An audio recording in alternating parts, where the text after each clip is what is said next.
What's up everybody, it's Robin Gaming here. So, the Crash Bandicoot and Sane Trilogy has been out for a week now. Of course, this is pretty much, it was one of the most anticipated PS4 exclusives. It is a reimagination, what they call a remaster, but I would more classify it as a remake, I guess, of the original three PlayStation 1 classics. That was the original Crash Bandicoot trilogy, of course, that is now out on PS4. It's still a big question if it's actually going to come to different platforms. It seems there's some kind of secret deal that we can't know about, and it is coming out on maybe Xbox and PC later as well. We'll see about that. Maybe even a Switch, who knows. But with that being said, I pretty much wanted to do, of course, my review for it. I gotta be honest with you, I've been absolutely hooked to these games, and that doesn't say that without any flaws, because they definitely do have some that I want to point out in this review. That's why I'm of course doing it. But you know, it is this thing where if a game can offer me these certain challenges, right, like collectibles to get, time trials to do, you've got me hooked, and that's exactly what Crash Bandicoot did. At the same time, I'm also a big fan, of course, of platforming games, so this is a game that totally was for me, that I've been absolutely enjoying the hell out of, and as somebody who never actually played the original games on the PS1, I later actually, just a few years ago, returned and played Crash Bandicoot 1 on the Vita. That's the only experience I've had with the franchise.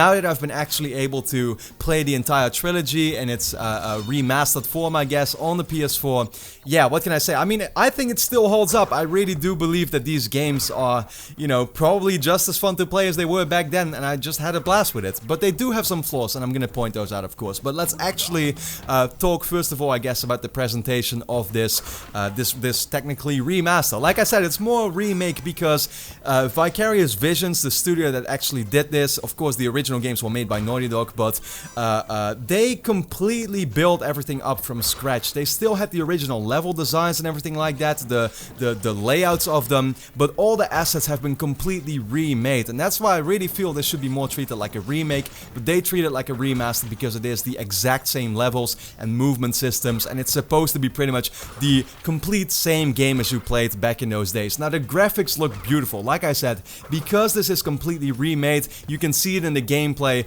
This completely holds up to today's standards. It looks almost just as good as I think Ratchet & Clank looked on the PS4 and some other platforming games nowadays. Yeah, it looks completely up to par.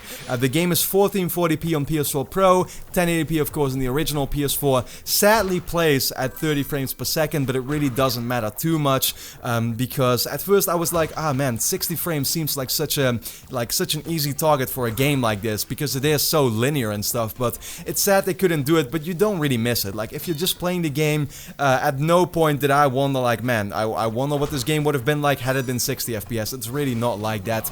And I also think that the music is very good. You'll hear some people that played the originals on the PS1 complain that the music is maybe not as good, but I think it's kind of this situation where it is like, well, you know, these people that played the original game on the PS1, they simply will never be able to be completely pleased, I feel, because it's never going to be exactly the way it was. The music has been completely redone, but it's still very catchy. I love the soundtrack in general. Presentation wise, you know, this is the way you want to see remasters being done, with beautiful graphics, with a great resolution, with very awesome music.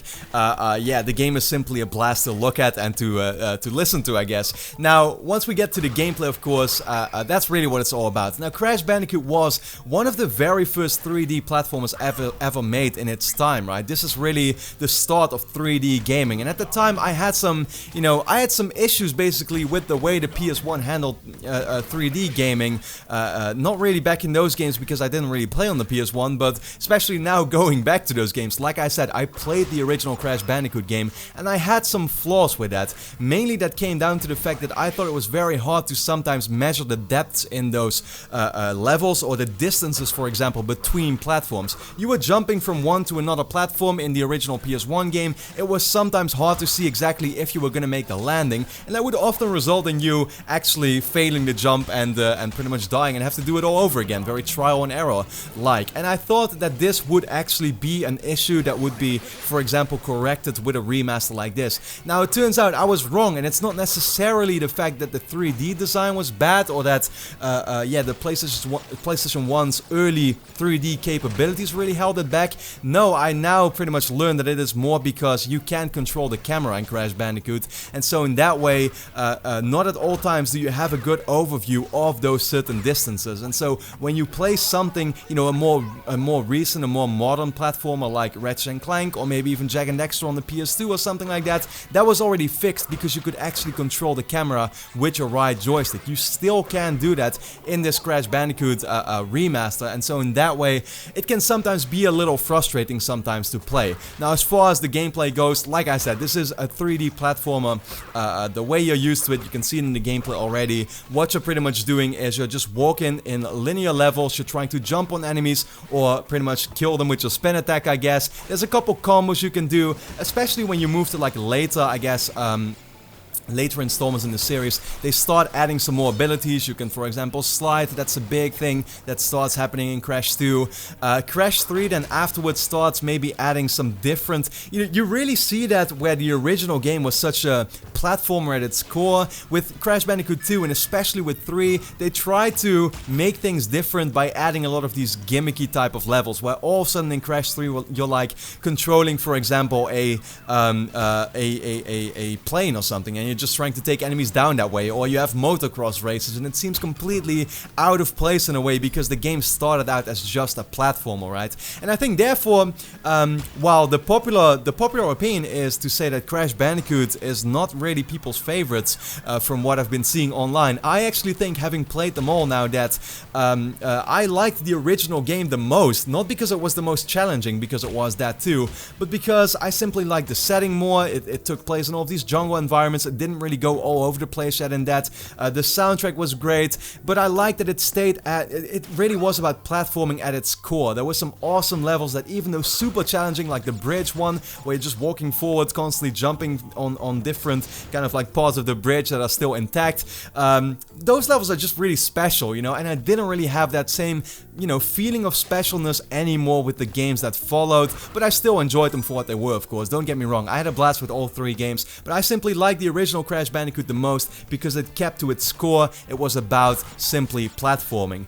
Now, if we get to value, right, this is really where the game shines in my opinion. So this is a collection of 3 games. They don't necessarily take too long to beat. I'd say it took me about, you know, 6 hours or something to get through them all on a normal playthrough, but then it really comes to this point where it's about completing the games. And so you can, for example, not just beat the levels, you can also get certain gems for clearing the levels, where you have to pretty much smash all the boxes in it, right? Or there are colored gems to get, which lead to secret paths in a different level, for example. It has these really awesome hidden secrets that are not super hard to find, I guess, but still challenging and very awesome once you actually get to it, and once you find out that, wow, there is this certain portal here that leads me to a different part of that level. Yeah, really cool level design in that way, I guess. So, there isn't just that, there are also time trials, and the time trials are absolutely brutal. The game has been compared by some reviewers to Dark Souls. I think that's a little over the top. Once again, I think any gamer who is challenged, or sorry, who is experienced, I guess, and who's experienced with, you know, a simple challenge can beat a regular Crash Bandicoot game ultimately. It's not super hard to play. I beat them all in, like, you know, like I said, 5, 6, 7 hours or something. But when it gets really challenging is when you start playing the time trials, and they have some brutal times set for you to actually get, for example, the gold relic, which is really hard to get and what you need for the platinum trophy ultimately.